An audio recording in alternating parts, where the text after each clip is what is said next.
We'll start part 3 with the Ranthambore Tiger Preserve. Unfortunately, I didn't get this picture. It's a painting of what I consider the most beautiful animal. But just wait. We were transported over dusty roads throughout the park. We saw nice scenery, lovely birds, attractive ungulates,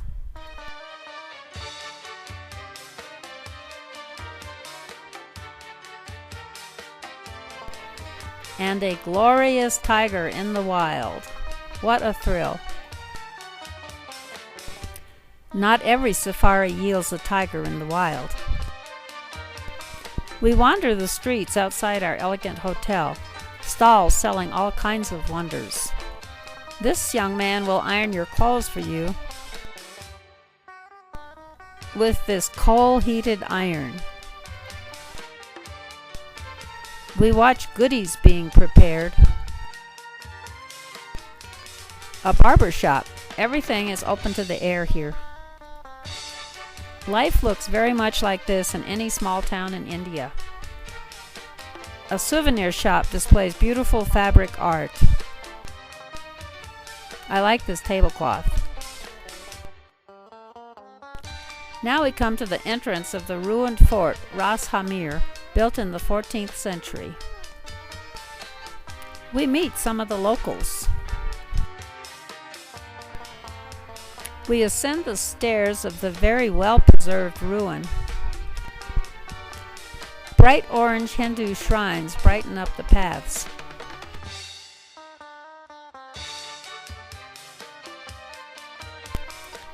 This building, a tomb, is the crown jewel of the ruin. We enjoyed wandering around the park, again, mixing with the locals. Isn't that always a goal of adventure travel? I always sneak in a few flowers, and bugs if possible. This is just an interesting leaf pattern. Meet some of our group of 13 travelers. June and Bruce Espy of Fruta, Sue McHenry of Silverthorne, Jean Reed from California, and a nice picture of our wonderful guide Rajiv. Dinner at the hotel each night was outdoors. She demonstrates how she makes chapatis. And we were entertained by a young dancer. After a couple of nights at Ranthambore, we again board our bus to see village life up close. This part of the country paints their houses with wonderful designs. I especially like the cats. We stopped to take pictures of these hard-working ladies. A band of gypsies is underway. Yes, they're in India too. A task. Rajiv gives us each 100 rupees to buy as much food as we could bargain for to take to the OAT camp, our next destination. This vendor had some nice looking produce. Every village has cows wandering around, just as you've heard. We need to disembark our bus and ride jeeps to the OAT camp. OAT owns this lovely off-the-beaten-path complex. It is again an oasis of peace and quiet in a chaotic land. They call this a tented camp, but it's really nice little thatched roofed cabins. Ernie says, "Come on in."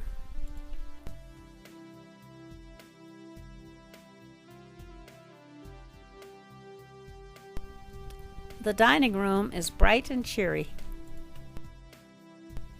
So, what do you do in a rural area way off the beaten path? Go for a camel ride, of course. Elaine Goluboski hangs on tight as the camel rises, rear end first, throwing her forward. Marlene Fougere finds it quite comfortable once you're up. We ride a couple of kilometers to a rural village, off the main road and way off the beaten path. On the way, we observe bright green fields of mustard, the local crop. We dismount for a walk around the village.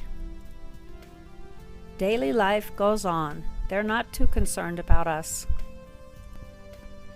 Raj interviews some of the residents of the extended family that lives in the village and translates to us from Hindi to English. The kids love to pose for pictures.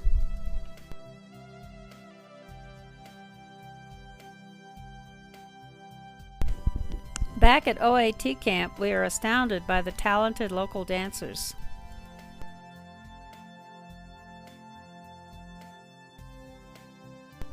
Can you believe this? 6 pots balanced on her head, and she's lying on her tummy. The fire eater is quite astounding. Jean Reed, Barb, and Suzanne Bond pose in their identical ex officio shirts.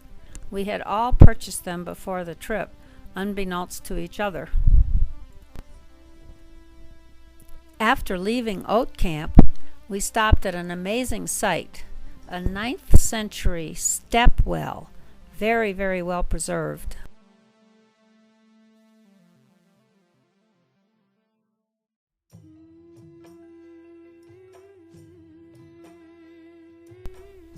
This woman was cleaning the monument.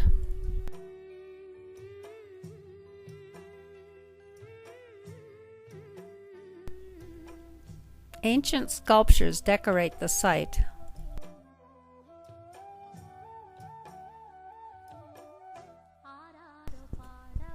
But just outside, well, there's just too much of this kind of poverty.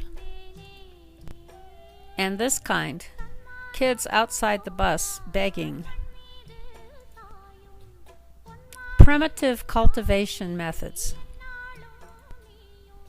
She's picking water chestnuts, a wet job indeed.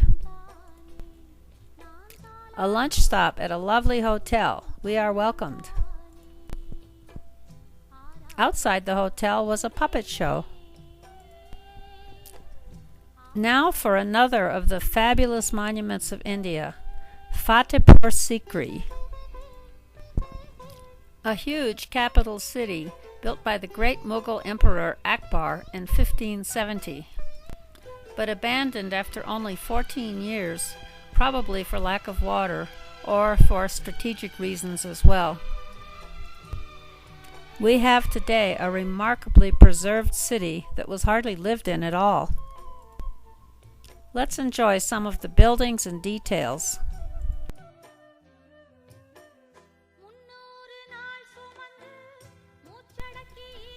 Such finely worked sandstone.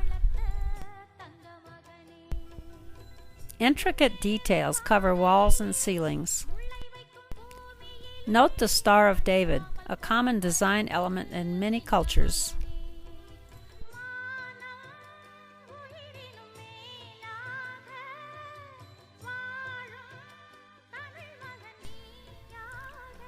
After a short drive from Fatehpur Sikri to Agra through poverty-stricken streets, we arrive here, the Taj View Hotel.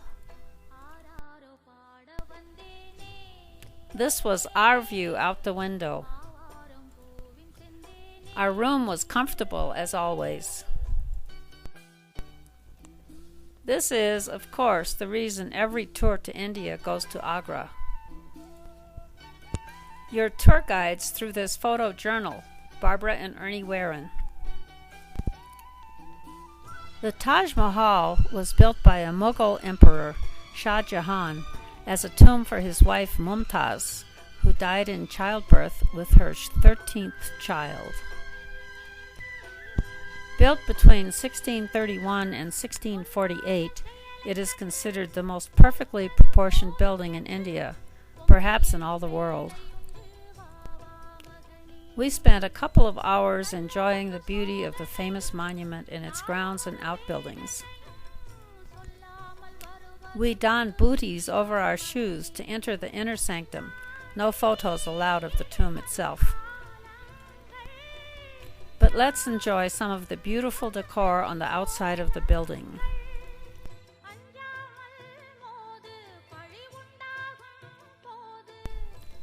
Jeweled inlay is everywhere. We'll see more of this later.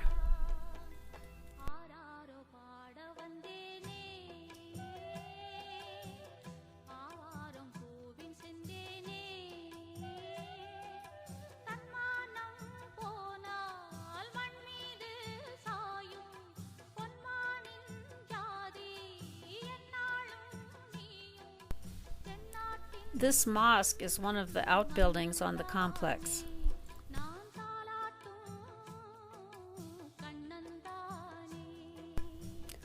Approaching the famous shrine, we come to the entrance to the park. And we are dazzled. Sunset from across the river shows the mosque on the right, facing east, and its twin, identical, but not a mosque because it couldn't face east.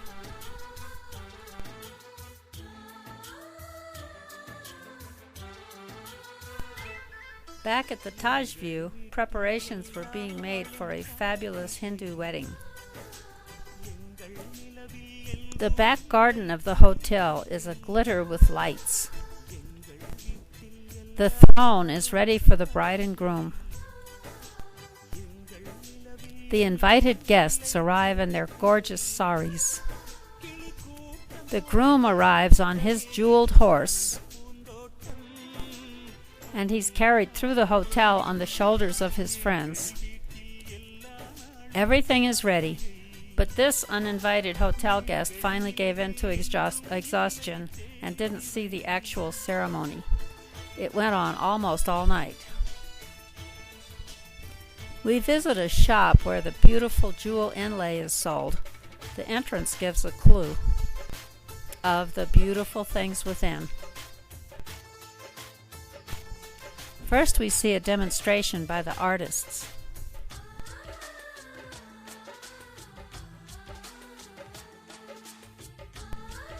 Then we're taken to the showroom. The tabletops are exquisite, and some of our group purchased them. Aren't the intricate designs just lovely?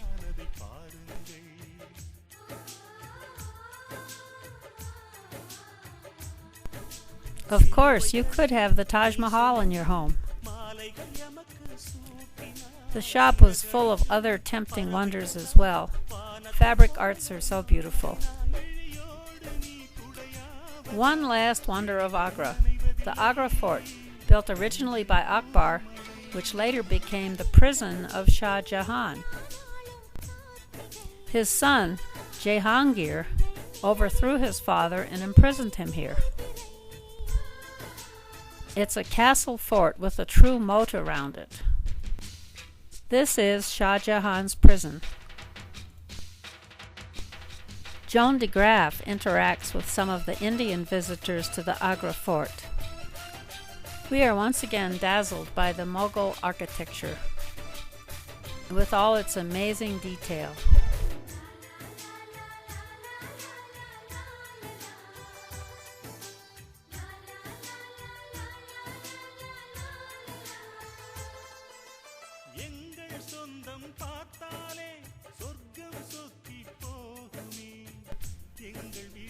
Please don't look down.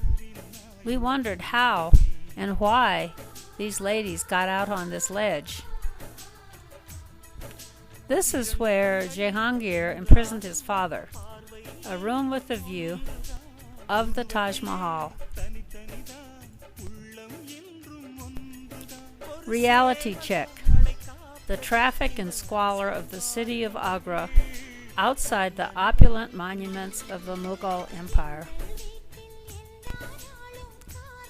After a train ride from Agra to Jhansi, we again boarded a bus for a very bumpy road with some very depressing views of rural squalor. A woman bathing in the village well. Not much privacy here.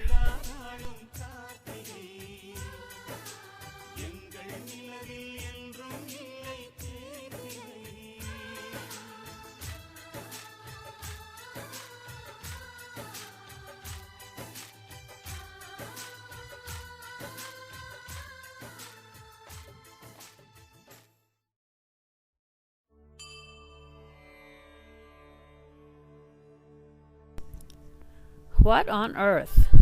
A woman in a sari, high in a tree, trimming the branches.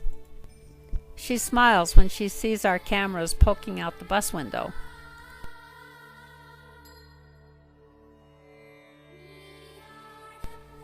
We arrive in Khajuraho. This is our opulent home. The Khajuraho group of monuments is a World Heritage Site. You've all heard of the erotic sculptures in India. Well, we are there, and you're about to see an uncensored show. I won't even try to explain. It doesn't take too much imagination to tell what's going on.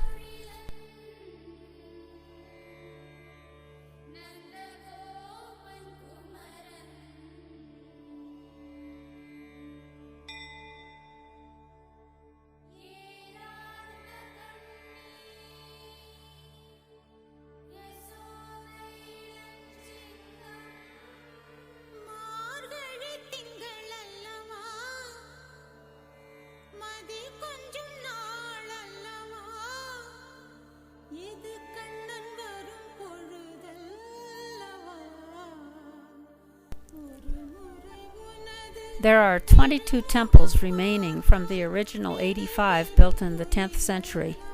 All are covered with the amazingly beautiful and well-preserved sculptures. The ancient structures are in a peaceful park. Could this be the 10th century version of the book, The Joy of Sex?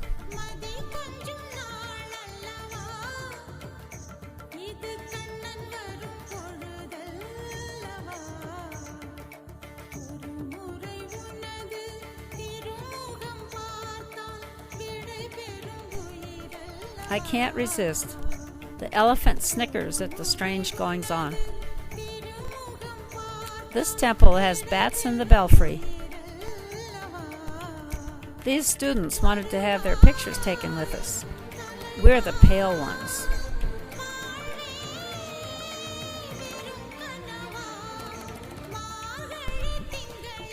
They say that it's the gods who are depicted here, but their activities look very human to us.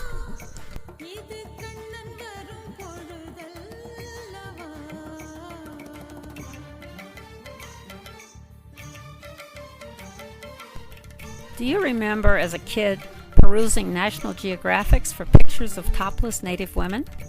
Well, these students will get a much better education from the erotic sculptures of Khajuraho. Varanasi. It used to be called Benares, and I tried to find a picture that sums it up. A picture hardly does it. But I quote from my journal.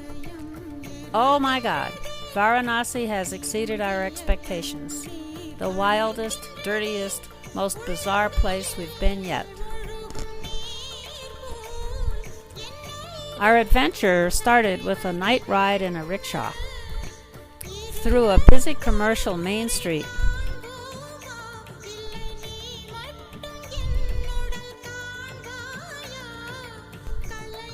And a walk when things got too congested for the rickshaw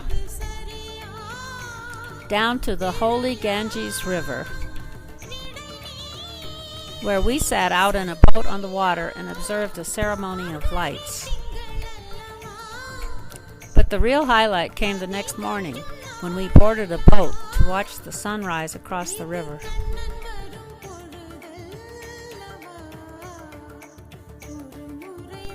As we cruised on the holy waters of the Ganges. We mentioned to our Varanasi guide that perhaps the waters were polluted, but he assured us that because they were holy, pollution was not a problem. We sailed upriver for a while, then disembarked and walked through the narrow alleys of old Varanasi. Do you get an idea about the back alleys? Sleeping on the street with a friend. Homelessness is rather common in India.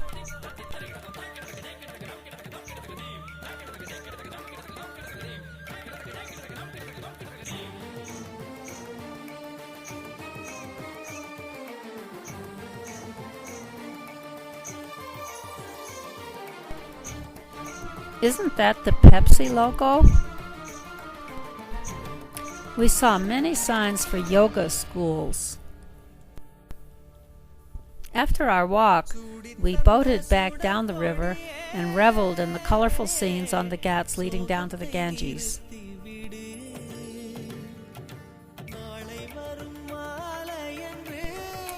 This is the area where cremations take place. And we observed the Leaning Tower of Varanasi. There seems to be some attempt to separate the sexes as they bathe in the holy waters.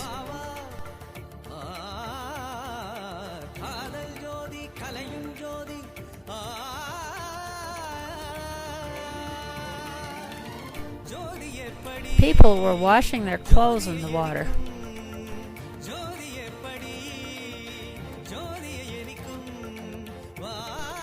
And spreading them out to dry. A colorful scene indeed.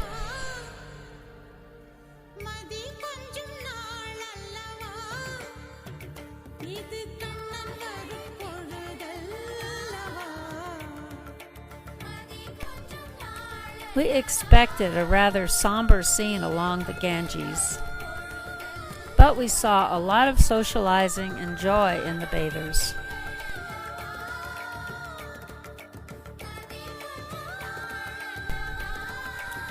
Maybe the men see it as more of a somber and spiritual ritual.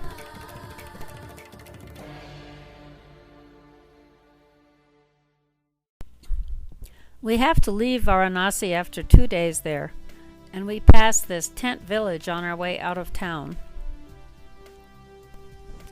Have you enjoyed the music during this slideshow?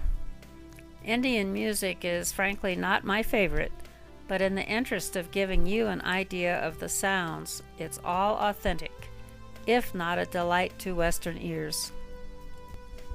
We flew from Varanasi to Delhi to Mumbai, where we arrived late in the evening and flew out at dawn the next morning.